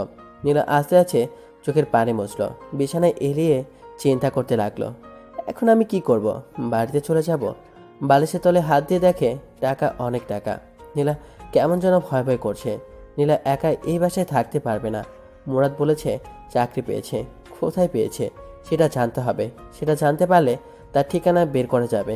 নীলা পুরো ফ্ল্যাট খুঁজল, এরকম কিছুই পেল না। নীলার মনে হলো কে জানি দরজায় টোকা দিচ্ছে। খুলে দেখে জ্যোৎস্না। জ্যোৎস্নাকে দেখে নীলা হামা করে কেঁদে উঠল, আর জ্যোৎস্নাকে জড়িয়ে ধরল। জ্যোৎস্না বলল, নীলা, কাঁদছো কেন? আর মুরাদ কোথায়? চলে গেছে আমাকে ছেড়ে। সেটা তোর জন্য আরো ভালো হয়েছে। এখন শান্তি মতো তুই নির্বাচন করতে পারবি, আর তোকে কেউ বাধা দেবে না। না না, এ হতে পারে না। সেজন্য মুরাদ আমাকে ছেড়ে চলে যাবে? আমি তোকে আগেই বলেছি মুরাদের কথা মতো চল। কিন্তু সে চলে যাবে কেন? তুই তার কথা শুনোস নাই। তুই যদি তার কথা মতো চলতি, ইস, তোর জায়গায় যদি আমি থাকতাম তাহলে আমি কোনো কথারই অবাধ্য হতাম না। এখন আমি কি করব? তাকে ছাড়া কিভাবে থাকবো? তোর যেটা প্রাপ্য তুই সেটাই পাইছস। তাকে আমি ভালোবাসি। এমন ছেলেও পাওয়া যায় বউয়ের কারণে বাড়ি থেকে চলে যায়। আমি তাকে ছাড়া থাকতে পারবো না। তাকে আমি অনেক কষ্ট দিয়েছি। আল্লাহ, তুমি তাকে আমার কাছে ফিরিয়ে দাও। শোন, সে মনে হয় আর আসবে না। তুই এখানে থাকতে পারবি না। ঘন্টা তিনেক আগে আমার কাছে মুরাদ গিয়েছিল, তারপরে এই কাগজটা আমার কাছে দিয়ে যায়। কাগজে কি আছে শুনবি? বল। জ্যোৎস্না আপু, তুমি আমার একটা কাজ করে দিও। আমি চলে যাচ্ছি নীলাকে ছেড়ে। নীলা তো এখানে একা থাকতে পারবে না, আর যদি থাকে তাহলে বলবেন কাউকে সাথে নিয়ে থাকতে, কারণ রাতে বুঝতে পারবে রাতটা তার জন্য কতটা নিষ্ঠুর। নীলা যদি চলে যায় তাহলে ফার্নিচারগুলো নিচে দেওয়া ঠিকানায় পাঠিয়ে দিন। আর কিছু টাকা আছে? না, আমি এখানেই থাকবো। শেষমেশ মুরাদের আমি এই ঘরটা নিয়েই বেঁচে থাকতে চাই। আমি শিওর মুরাদ আমাকে অনেক ভালোবাসে। সে একদিন ফিরে আসবে, সে একদিন ফিরে আসবেই। সেটা তোর কপাল। তার আগে তোকে নির্বাচন থেকে বেরিয়ে আসতে হবে। তোর নির্বাচনে আর কয়দিন আছে? আর 13 দিন। এখন থেকে নিয়ে বাকি দিনগুলো তুই আমার সাথে থাকবি রাতে। ওকে, পরে দেখি। আমি যাই, মনে হয় মা ডাকছে। একটু পর একেবারে চলে আসিস। ওকে। জ্যোৎস্না চলে গেল। নীলা ফুপিয়ে ফুপিয়ে কাঁদতে লাগলো। ভাগ্যের জোরে অফিসের পাশে একটা ব্যাচেলার ফ্ল্যাট পেয়ে যাই, সেখানে উঠি। ভাবলাম আজ সব কিছু সমাপ্তি হলো। নীলাকে ভালো লাগতো, কিন্তু নীলার নির্বাচন ভালো লাগতো না। আমি যে রুমে সিট নিলাম সেই রুমে আরও দুজন আছে। তারা দুজন চাকরিজীবী, তাই আমাদের ফাজলামো করার কোনো প্রশ্নই আসে না। যাই হোক, পরের দিন সকালে অফিসে গেলাম। আমার মুখ থেকে হাসি নামক শব্দটি উধাও হয়ে গেছে। অধিকাংশ সময় আমি নীলাকে নিয়েই চিন্তা করি। হিলে এসেছি, আবার কোনো ফুল করিনি তো? যদি কোনো অঘটন ঘটিয়ে ফেলে? কিছু ভালো লাগছে না। অফিসে কত মানুষ হাসাহাসি করে, আমি সারাক্ষণ আমার কাজ নিয়ে ব্যস্ত থাকি। সারাক্ষণ নীলার মুখটা সামনে ভাসে। অফিসের ম্যানেজার সবাইকে ডাক দিল, আমিও গেলাম। আমিও গিয়ে পিছনে এক কোণায় দাঁড়িয়ে রইলাম। এক একজনের এক এক কাজ দিয়ে বিদায় করছে ম্যাডাম। এক একজনকে এক এক কাজ দিয়ে বিদায় করছে ম্যাডাম। সবার পরে আমার সিরিয়াল আসলো। মেয়েটা আমার থেকে মনে হয় 3 বছরের ছোট। ছোট হলে কি হবে, বস তো বসই। আমাকে আমার কাজ দিলে আমিও চলে আসি। অফিসে কত মেয়ে, সারাক্ষণ নীলার কথাই মনে পড়ে। নীলা এখন কী করছে? মনে হয় কাছে।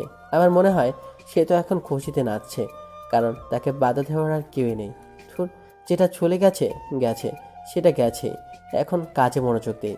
অফিস শেষ করে রুমে এসে গোসল করে খাওয়া দাওয়া করে শুয়ে রইলাম। কিছুক্ষণ শুয়ে থাকার পর পাশের একজন বলল, তার নাম সাজ্জাদ। ভাই, আপনি এরকম সব সময় নীরব আর মুখ গোমড়া করে রাখেন কেন? কোনো সমস্যা আমাদের বলেন, দেখি হেল্প করতে পারি কি না। ভাই, আপনার কি বউ আছে? হ্যাঁ ভাই। তার কথা আপনার মনে পড়ে না? হ্যাঁ, মনে পড়ে, প্রতিদিন কথা বলি। আজকে তো কয়েকবার কথা বললাম। ভাই, আমি আমার বউকে সারা জীবনের জন্য ছেড়ে চলে এসেছি, তাই ভাই তার কথাই চিন্তা করি। কেন ভাই, আপনি আপনার বউকে ছেড়ে চলে এসেছেন?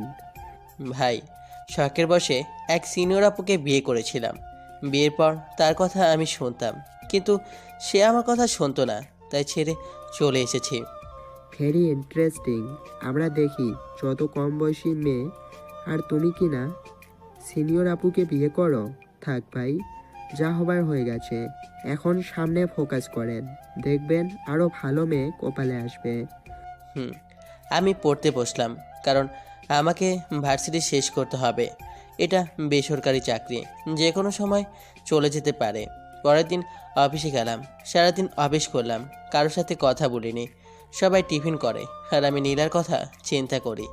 সে কি এখনও ঠিক আছে, নাকি আমি নেই বলে কারোর সাথে কামে লিপ্ত হয়েছে?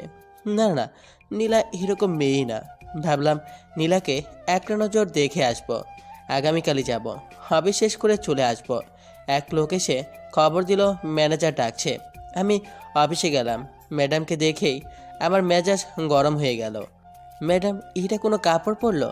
একটা টাইট জিন্স আর টাইট শার্ট, ঠোঁটে লিপস্টিক ভরা, চুলগুলো মাথায় পাহাড় করে রেখেছে। আমি লজ্জায় মাথা নিচু করে দাঁড়িয়ে রইলাম।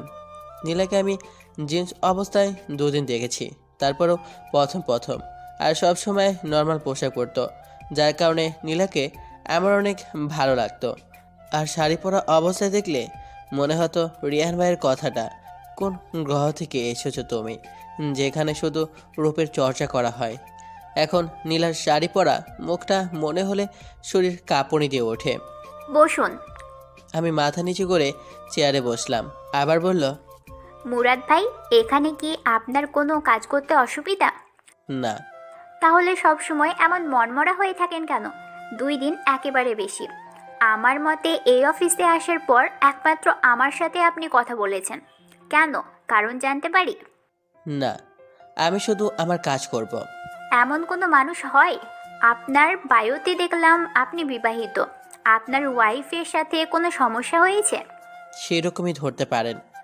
এটা কোনো সমস্যা হলো?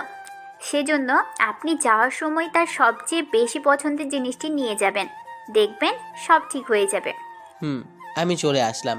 হিসেব করে দেখলাম নির্বাচনের আর মাত্র কয়েকদিন বাকি। পরের দিন অফিস বন্ধ, তাই সময় করে রাতে এলাকায় আসলাম, যাতে কেউ চিনতে না পারে।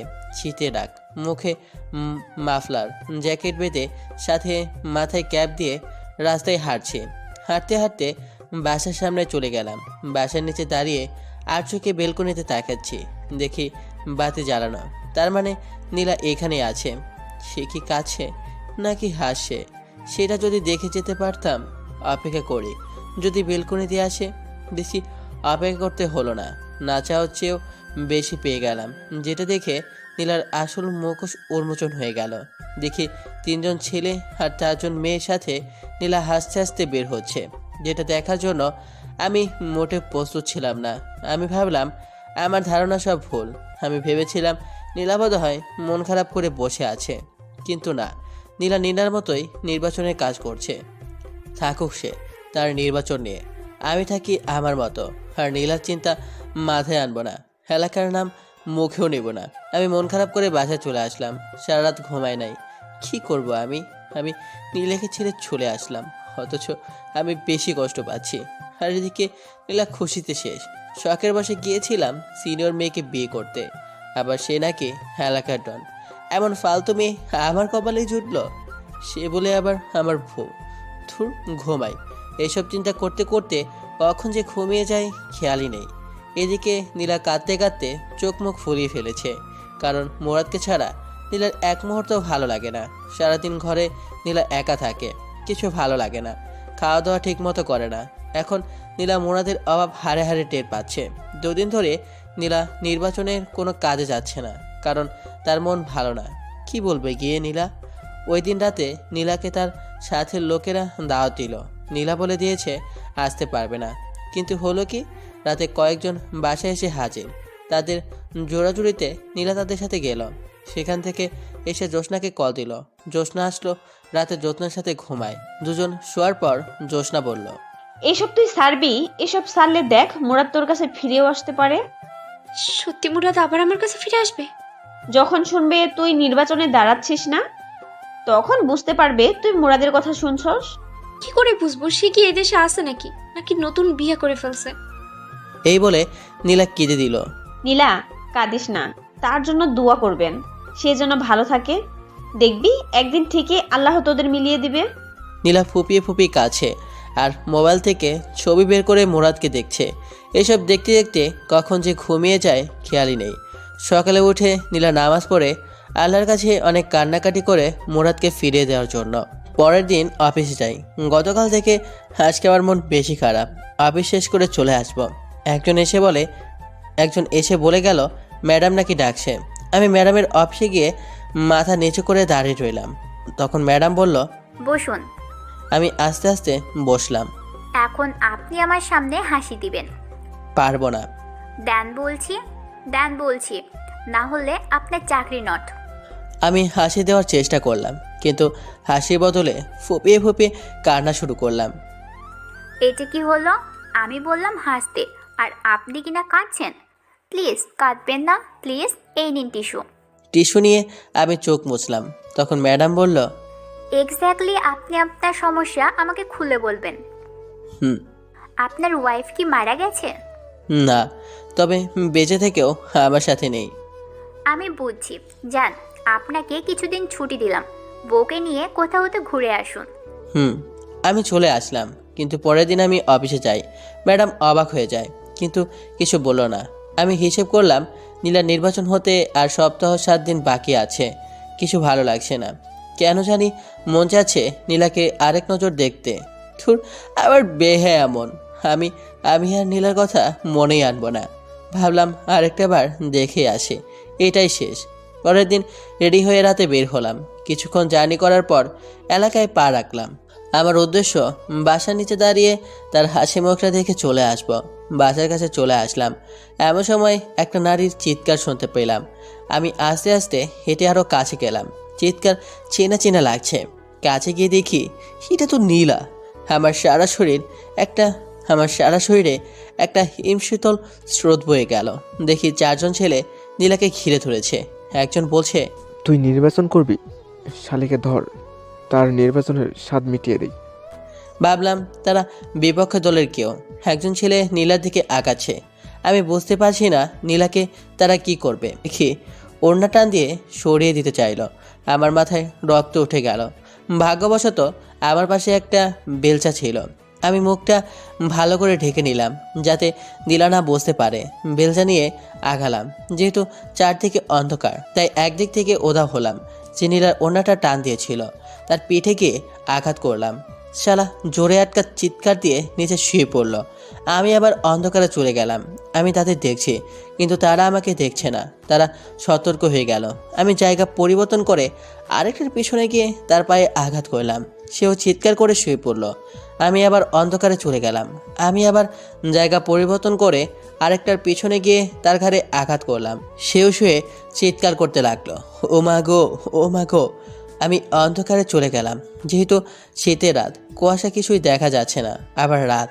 আরেক খালা চিৎকার করে বলছে, শালা কে রে তুই? সাহস থাকলে সামনে আয়। আমি আস্তে আস্তে পা টিপে তার পেছনে গিয়ে দাঁড়ালাম। অবশেষে সে বুঝতে পারে আমি তার পেছনে, কিন্তু ততক্ষণে আমার হাত রেডি। সে ঘোরে আমার দিকে। আমি তার কানের নিচে নরম জায়গায় ঘষে চালালাম। সে দাঁড়ানো থেকে আগান হয়ে ডাইরেক্ট রাস্তায় পড়ল। একজনকেও মাথায় আঘাত করলাম না, যদি মারা যায়। আমি আবার অন্ধকারে চলে গেলাম। বাকি 3 জন তাকে উঠিয়ে দৌড়। তারা চলে গেলে আমি নীলার সামনে প্রকাশ হলাম। তার সামনে বেলচার ঢিল দিয়ে রাস্তায় ফেলে ঘুরিয়েই উল্টো হয়ে হাঁটা ধরলাম। কিন্তু নীলার চালাক চোখ আমাকে চিনতে পারে। নীলা আমাকে ডাক দিল, মুরাদ, মুরাদ। এবার অনেক জোরে, কিন্তু আমি আমার মতোই হাঁটছি। নীলা কাঁদে আর ডেকে যাচ্ছে। নীলা কাঁদছে আর ডেকে যাচ্ছে, মুরাদ মুরাদ বলে। আমার কথা শোন। কিন্তু আমি আমার হাঁটা থামালাম না, কারণ পেছনে ফেরার টাইম নেই। আস্তে আস্তে নীলার মুরাদ মুরাদ ডাক মিলিয়ে গেল আমি আমার গন্তব্যের দিকে রওনা দিলাম। নীলা মুরাদ মুরাদ ডাক ডেকে যাচ্ছে, কিন্তু কে শুনে কার কথা। নীলা বাসায় এসে বিছানায় শুয়ে কাঁদতে লাগলো। কাঁদছে আর বলছে, আমি কি দোষ করেছিলাম? কেন তুই আমাকে এত বড় শাস্তি দিচ্ছিস? কি জানি দরজায় টোকা দিল। খুলে দেখে জ্যোৎস্না। জ্যোৎস্নাকে দেখে হামা করে কেঁদে উঠল আর বলল, মুরাদ ছিল ওটা। মুরাদ আমার কাছে আসছিল, আমাকে শয়তানগুলোর হাত থেকে রক্ষা করেছে। কোথায় সে? কই? কখন দেখছো? আমাকে বুঝিয়ে বলো। আমি ডাক্তারের দোকান থেকে আসছিলাম ওষুধ নিয়ে, তখন 4জন ছেলে আমাকে ঘিরে ধরলো। আমি জোরে জোরে চিৎকার করতে লাগলাম। তখন কোথা থেকে জানি এক ছেলে তাদের মাইর দিল। ছেলের মাইল সামলাতে না পেরে তারা চলে যায়। আমি ভালো করে খেয়াল করে দেখি ওটা মুরাদ। আমি কতবার যে ডাকলাম মুরাদ মুরাদ বলে, কিন্তু সে আসলোই না। আবার কাঁদা শুরু করলো নীলা। জ্যোৎস্না নীলাকে সান্ত্বনা দিতে লাগলো। দেখছো মুরাদ সারাক্ষণ তোর উপর চোখ রাখছে। তুই ভালো করে চল। আমি যে কাঁদছি কষ্টে, সেটা কি সে শুনতে পাচ্ছে না? হয়তো। আর কাঁদিস না, ঘুমা, দেখবি সব ঠিক হয়ে যাবে। নীলা শুয়ে পড়ল। শুয়ে ভাবতে লাগলো, নীলা মোরাদ আমার আশেপাশে আছে। আমি যদি মোরাদের কথা মতো চলি, হয়তো মোরাদ আবার আমার কাছে ফিরে আসবে। আমি সেটাই করব। নীলা বুঝতে পারছে ঘরের মধ্যে ছেলে মানুষের কি দরকার। এখন নীলা বুঝতে পারে এসব নির্বাচন হলো ছেলে মানুষের জন্য, মেয়েদের জন্য হলো ঘর। যখন মেয়ে ছেলে জায়গা যায় তখনই শুরু হয় ঝামেলা। আর আমি মুরাদকে ছাড়া কিছুই কল্পনা করতে পারি না। মুরাদ আমার সব। এসব চিন্তা করতে করতে নীলা ঘুমিয়ে যায়। পরের দিন ওঠে। এভাবে 5 দিন চলে যায়। নির্বাচনের আর 2 দিন আছে, কিন্তু মুরাদ আর আসে না। শেষমেশ নীলা নির্বাচন থেকে অব্যাহতি নেয়, কারণ তার দরকার মুরাদকে। আর নির্বাচন না করলে মুরাদ আসবে। মুরাদকে নিয়ে নীলা বাকিটা জীবন পার করে দিতে চায়। আজ 5 দিন হয়ে গেল। আমি ওই দিনের ঘটনা বলতে পারছি না। নীলার মুরাদ মুরাদ ডাকটা কেন জানি এখনও আমার কানে বাজছে। আমার মন বলছিল, যা গিয়ে তোর ভালোবাসাকে জড়িয়ে ধর, কিন্তু আমার পা সামনে হেঁটে চলে এসেছে। নীলাকে আমার অনেক মায়া লেগেছে, কারণ নীলা আগের থেকে অনেক শুকিয়ে গেছে। কেমন যেন নীলার মুখে সেই লাবণ্যতা আর নেই। আমি বুঝতে পারছি নীলা অনেক কষ্টে আছে, কিন্তু এত কষ্টের পরেও কি নীলা নির্বাচন ছেড়ে দিয়েছে? আমার কাছে মাপ চাইবে? আমার মা বাবার কাছে মাপ চাইবে? কে জানি। 6 দিনের মাথায় আমি অফিস শেষ করে চলে আসি। এক লোক এসে বলল, ম্যাডাম ডাকছে। ম্যাডামের নাম তানিয়া। আমি অফিসে গেলে ম্যাডাম বলল, আপনার নাম কি? মুরাদ। আপনার ওয়াইফের নাম কি? সেটা না বললে হয় না? বাড়ি কোথায়? নরসিংদী। ওকে যান। আমি ম্যাডামের কাজ কারবার কিছুই বুঝলাম না। নির্বাচনের 2 দিন পর গেলাম এলাকায় শিওর হতে নীলা নির্বাচনে পাশ করেছে কিনা। আমি এলাকায় ঢুকে এক লোককে জিজ্ঞেস করলাম, ভাই এ এলাকার চেয়ারম্যান কে? আগে যে ছিল সে। মানে তাহলে আপনাদের বড় আপু নির্বাচনে পাশ করে নাই? আরে ভাই আর বললেন না, কত আশায় আছিলাম বড় আপুর পাশ করলে এলাকার অনেক উন্নতি হবে, কিন্তু হলো কি নির্বাচনের 2 দিন আগে বড় আপু নির্বাচন থেকে অব্যাহত নেয়। পরে আর কি হবে, আগের যে আছে সে পাশ করে। লোকটাকে ধন্যবাদ দিয়ে চলে এলাম। ভাবলাম তাহলে নীলা এতদিনে আমার কথা শুনেছে, কিন্তু সে সময় থাকতে শোনেনি। অতএব আমি আর নীলার কাছে যাচ্ছি না। এদিকে নীলা একা হয়ে গেল, কারণ জ্যোৎস্নার বিয়ে হয়ে গেছে। নীলা রাতে কিভাবে থাকবে? বাড়িতেও নীলা কিছু বলে নাই। নীলা ভাবলো সারা রাত মুরাদের কথা চিন্তা করে কাটিয়ে দেবে। নীলা রাতে রাতে অনেক ভয় পায়। বুঝতে পারছে মুরাদ তার কাছে এতদিন কি ছিল। রাতে নীলা ঘুমাতে পারে না ভয়ে, সে সাথে ঘুমিয়ে যায়। নীলা চিন্তা করছে আজকে রাতে কিভাবে থাকবে। নীলার এক ফুফাতো বোনের কথা মনে পড়ল। তার নাম তানিয়া, খুব হ্যান্ডসাম আর নীলাকে খুব সম্মান করে। নীলা ভাবলো তানিয়াকে ফোন করে দেখা যায় কয়েকদিন থেকে যায় কিনা। পরেরটা পরে দেখা যাবে। নীলা তানিয়াকে ভিডিও কল দেয়। তানিয়া ফোন ধরে। আসসালামু আলাইকুম তানিয়া, কেমন আছো? জি ভালো আপু, তুমি কেমন আছো? এই তো ভালো। তোমার চেহারা তো তা বলছে না। আমার চেহারা কি বলছে? মনে হচ্ছে তুমি অনেক কষ্টে আছো, কেমন যেন আগে থেকে শুকিয়ে গেছো। শোনো, এখন থেকে তুমি আমার সাথেই থাকবে। কেন? তুমি না বিয়ে করেছো? তোমার জামাইয়ের কি হয়েছে? ওর কথা আর বলিস না। এখন তুমি বলো কখন আসবা? অফিস শেষ করে চলে আসবো। কাপড় চোপড় নিয়ে আসবা, কিছুদিন থাকবা, ওকে? ওকে, চলে আসবো। নীলা ভাবলো যাক একটা ব্যবস্থা হলো। এখন কিছু রান্না করতে হবে তার জন্য। নীলা তার জন্য অনেক কিছুই রাঁধলো। রাত্রেবেলা তানিয়া আসলো, তানিয়াকে খাওয়ালো। তানিয়া অনেক ক্লান্ত লাগছে, তাই তানিয়া ঘুমিয়ে যায়। সকালে উঠে আবার তানিয়া অফিসে চলে যায়। নীলা সারাদিন ঘরের ভিতর কাটিয়ে দেয়। বিকালের দিকে তানিয়া অফিস শেষ করে আসে। আসলে তারা একসাথে খেলো। খাওয়ার সময় তানিয়া জিজ্ঞেস করলো, আপু, তোমার হাজবেন্ড কোথায়?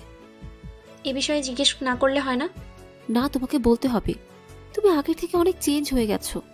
আগে সব সময় তোমার মুখে হাসি লেগেই থাকতো, এখন তোমার কি অবস্থা, দিন দিন শুকিয়ে কাঠ হয়ে যাচ্ছ। ঠিক মতো খাওয়া দাওয়া করো না। এটা নিশ্চয়ই তোমার পিচ্চি হাজবেন্ডের কারণে। সে কোথায়? খাওয়ার পর তোমাকে বলি। ওকে। খাওয়া দাওয়া করে দুজনেই বিছানায় বসলো। তানিয়া বলল, এবার বলো। সে আমাকে ছেড়ে চলে গেছে। কি? এইটা কি করে সম্ভব? সারা জীবন শুনে আসছি স্বামীর জ্বালায় মেয়েরা বাপের বাড়ি চলে যায়। এ তো দেখি পুরো উল্টো। তুমি কি এমন করেছো যার কারণে তোমাকে ছেড়ে চলে যেতে বাধ্য হলো? তার কোনো দোষ নেই, সব দোষ আমার। আমি তার কথা শুনিনি। বুঝেছি। তুমি এখানে কেন পড়ে রয়েছো? সে যেহেতু তোমাকে ছাড়া চলে গিয়েছে, তাহলে বাড়ি চলে যাও। একা একা ভয় করে না? করে। যদি সে আবার ফিরে আসে সেই অপেক্ষায় বসে আছি। ও, আমার ঘুম আসছে। শুয়ে পড়ো। তানিয়া শুয়ে পড়লো। নীলাও শুয়ে পড়লো। তানিয়া জিজ্ঞেস করলো, আপু, তোমার হাজবেন্ডের নাম কি? মুরাদ। তার বাড়ি জানি কোথায়? নরসিংদী। আপু, তার একটা ছবি দেখাও তো। নীলা মুরাদের একটা ছবি দেখায়। তানিয়া তাদের কাহিনী সব বুঝতে পারে। এদিকে নীলা আপু মুরাদের জন্য কেঁদে কেঁদে শেষ, আর ওদিকে মুরাদ নীলা আপুর জন্য কেঁদে কেঁদে শেষ। এখন দুজনকে মিলিয়ে দেওয়ার দায়িত্ব তানিয়ার। তানিয়া চিন্তা করলো নীলা আপুকে কিছু বুঝতে দেবে না, দুজনকে সারপ্রাইজ দেবে। তানিয়া বলল, আপু, তুমি তো সারাদিন ঘরেই বসে থাকো। আগামীকাল চলো না আমার অফিসে। না রে, আমি যেতে পারবো না। চলো না প্লিজ, তোমার অনেক ভালো লাগবে। কখন আসবি? যাবো কি 1 ঘন্টা পরে চলে আসবো। ওকে, সকালবেলা মন চাইলে। মন চাইলো না, যেতেই হবে। ওকে। নীলা ঘুমিয়ে যায়। সকালে উঠে নাস্তা করে তানিয়ার সাথে চলে আসে তানিয়ার অফিসে। অফিসে গিয়ে তানিয়া যে অফিসে কাজ করে সেখানে নিয়ে গিয়ে বসালো। তখন তানিয়া বলল, আপু, তুমি একটু বসো, আমি আসছি। ওকে, তোরা তাড়াতাড়ি চলে আসিস। ওকে। একটু বসলো নীলা। কে জানি অফিসে প্রবেশ করলো। নীলার পাশের চেয়ারে বসলো। নীলা মাথা নিচু করে বসে আছে, ভালো লাগছে না। একটু বসলো, আবার ভাবলো উঠে বাইরে চলে যাবে, কিন্তু নীলার নাকে পরিচিত একজনের ঘ্রাণ আসে। বুকের ভিতর কেমন যেন ছিনছিন করে উঠল, মনে হচ্ছে পাশের লোকটার কাছ থেকে। নীলা আস্তে আস্তে মাথা উঁচু করে আর চোখে লোকটার দিকে তাকালো। তাকে অবাক হয়ে গেল, এ তো দেখি মুরাদ। নীলা নিজের চোখে বিশ্বাস করতে পারছে না, পাশে বসা ছেলেটা মুরাদ। নীলা কেন জানি বিশ্বাস করতে পারছে না, পাশে বসা ছেলেটাই মুরাদ। শিওর হতে মুরাদ বলে ডাক দিল। মুরাদ মুরাদ ডাকে আমার ঘুম ভেঙে যায়। স্বপ্নে দেখতেছিলাম নীলা আমাকে ডাকছে। চোখ খুলে দেখি সাজ্জাদ ভাই ডাকছে আর বলল, ভাই কখন থেকে ডাকছি, ওঠেন না। ভাই স্বপ্ন দেখছিলাম। আমি বুঝছি, স্বপ্নে দেখছিলা বউ তোমাকে ডাকছে, সেই জন্য উঠতে মন চায় না। আপনি কি করে বুঝলেন? ভাই এমন আমার অনেক হয়েছে। অভিজ্ঞতা আছে আপনার। আমি ফ্রেশ হয়ে খেয়ে অফিসে চলে আসলাম। একটু পর একজন এসে বলল তানিয়া ম্যাডাম ডাকে। আমি অফিসের সামনে আসতে একজন বলল ভিতরে গিয়ে বসতে, ম্যাডাম আসবে। আমি ভিতরে ঢুকে দেখি এক চেয়ারে একটা মেয়ে বসে আছে। আমি মেয়েটার দিকে না তাকিয়ে চুপচাপ বসে পড়লাম। অনেকক্ষণ হয়ে গেল, ম্যাডাম আসছে না, কিন্তু কেমন যেন একটা ঘ্রাণ আমার নাকে আসে। কেন জানি মনে হচ্ছে এটা নীলা শুলের ঘ্রাণ। তার মানে পাশের মেয়েটা নীলা। আমি তাকাতে যাব, কিন্তু ততক্ষণে মেয়েটা মুরাদ বলে ডাক দিল। আমি তাকিয়ে দেখি আসলেই তো নীলা। আমি যেন একটা শখ খেলাম। আমি কি বলবো কিছুই বুঝতে পারছি না, শুধু তাকিয়ে রইলাম। নীলাও আমার দিকে তাকিয়ে রয়েছে, কিছু বলছে না। অনেকক্ষণ পার হয়ে গেল। আমি খেয়াল করলাম নীলার মুখের রং পাল্টে যাচ্ছে। নীলা চেয়ার থেকে উঠে আমার শার্টের কলা ধরে কষিয়ে 2টা চড় দিল। আমি ফ্যাল করে তাকিয়ে রইলাম, মুখে কথা বলার শক্তিও হারিয়ে ফেললাম। নীলা অফিসের দরজা আটকে দেয়। বুঝতে পারছি আজকে আমার খবর আছে। দীর্ঘ 1 মাস পর আমাকে পেয়েছে। হাতে নাতে। এত সহজে তো আমাকে ছাড়বে না। নীলা লাফ দিয়ে আমার মাথা ধরে টেনে নিচে নামালো, আমাকে নুয়ে আমার পিঠে মারতে থাকে আর বলতে থাকে, বল বল কেন আমাকে ছেড়ে চলে আসলি? বল কেন আমাকে ছেড়ে চলে আসলি? বল আমি কি দোষ করেছিলাম? বলছি প্লিজ আর মেরো না। তুই না আমাকে ছেড়ে চলে আসছস, তাহলে বেঁচে আসছিস কেন? তোমার কারণে। মিথ্যা কথা। তাহলে এতদিন আসস নাই কেন?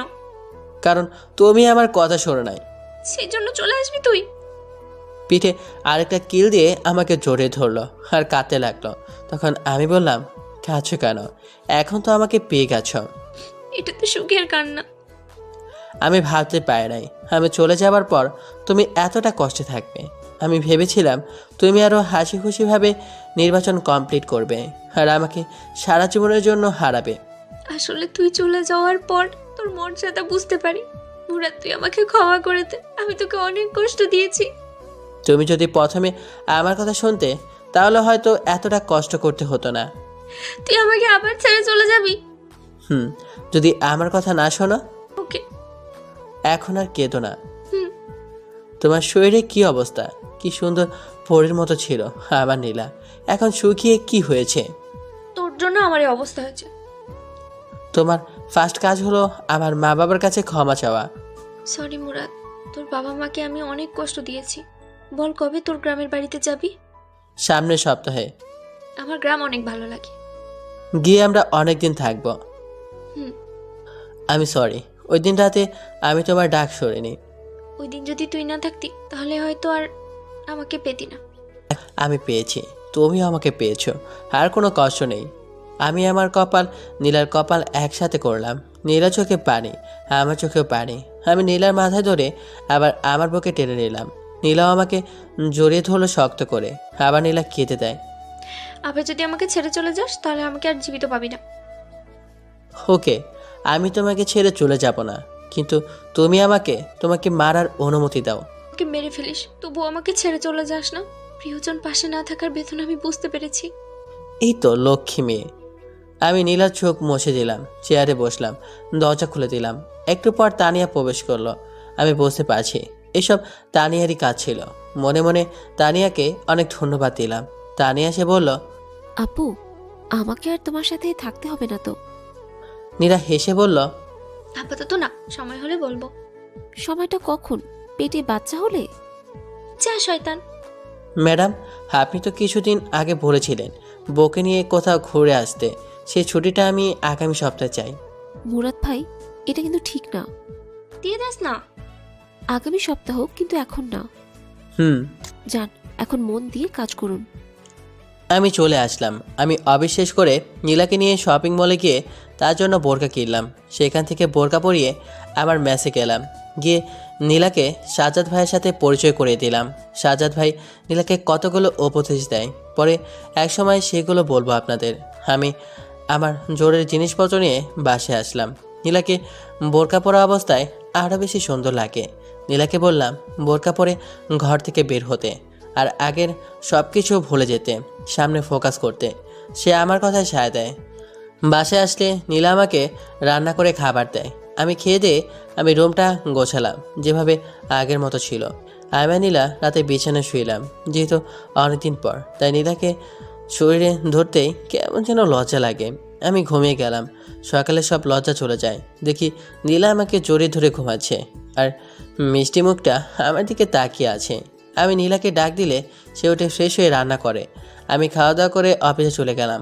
অফিস থেকে এসে দেখি নীলা একটা গোলাপি কালার শাড়ি পরেছে, যেটা দেখে আমার মাথা এমনি ঠিক নাই। তাও আবার তার শরীর থেকে মিষ্টি একটা গন্ধ আসে আর তার একাংশ দেখা যাচ্ছে। আমি কোনো চিন্তা না করেই তার কোমর ধরে তাকে টান দিয়ে বুকে আনলাম। তার মিষ্টি গোলাপি ঠোঁটে চুমুর প্রলেপ এঁকে দিলাম। অনেকক্ষণ নীলা আমাকে টেনে নিয়ে বিছানায় ধাক্কা দিয়ে ফেলে দেয় আর বলে, তুই না আমাকে অন্য একটা জগৎ থেকে ঘুরিয়ে নিয়ে আসবি, আমার শরীর আনচান সেখানে যাওয়ার জন্য। আমি বুঝতে পেরেছি নীলা কিসের কথা বলছে। আমিও এতদিন সেটার জন্য অপেক্ষা করেছি। আমি নীলার ঘাড়ে চুমু খেতে থাকি। আমি আস্তে আস্তে নিচে, বাকি কাজটুকু নীলাই সেরে ফেলে। ভাবলাম এত ফেতনার ভিতরেও নীলা নিজেকে সম্পূর্ণ ঠিক রেখেছে। আমরা সন্ধ্যার সময় শুইলাম। উঠলাম পরের দিন সকালে। নীলা বলল, এই জিনিসটা এত মজা, এত সুখ আগে যদি জানতাম তাহলে আমি তোর কথা কখনো অবাধ্য হতাম না। আমি আরো 10 বছর আগে বিয়ে করে ফেলতাম। তখন কিন্তু তুমি আমাকে পেতে না। তা ঠিক, এখন বলো কি খাবে? সেটা বলে দিতে হবে? না এখন আর না, আমি নাস্তা তৈরি করছি, খেয়ে দিয়ে অফিসে যাও। ওকে। আমি অফিসে চলে আসি। পরের সপ্তাহে আমরা গ্রামের বাড়ি আসি। সেখানে 1 সপ্তাহ থাকে। নীলা মা বাবার পায়ে ধরে মাপ চায়, নীলাকে ক্ষমা করে দেয়। সপ্তাহে একটা পরীক্ষা, তাই ভার্সিটির পরীক্ষা দিয়ে শেষ করলাম। আরও ভালো কোম্পানিতে চাকরির আবেদন করলাম, কিন্তু তানিয়ার রিকোয়েস্টে সেই অফিসেই থেকে গেলাম। কিন্তু আমার প্রমোশন হয়। আসা যাওয়ার জন্য নীলার বাবার কাছ থেকে একটা গাড়ি নেয় আমার জন্য। 1.5 বছর পর আমাদের একটা মেয়ে হয়। দেখতে নীলার মতোই হয়েছে। আসলে ভালোবাসা চেয়ে পাওয়া যায় না, ভালোবাসা দিতে হয়। ভালোবাসা দিলেই তুমিও ভালোবাসা পাবে। তো আল্লাহ হাফেজ, ভালো থাকবেন সবাই। আর অসুস্থতার কারণে গল্পটা দিতে একটু লেট হইলো, তো কিছু মনে করবেন না। সবাই ভালো থাকবেন। আল্লাহ হাফেজ।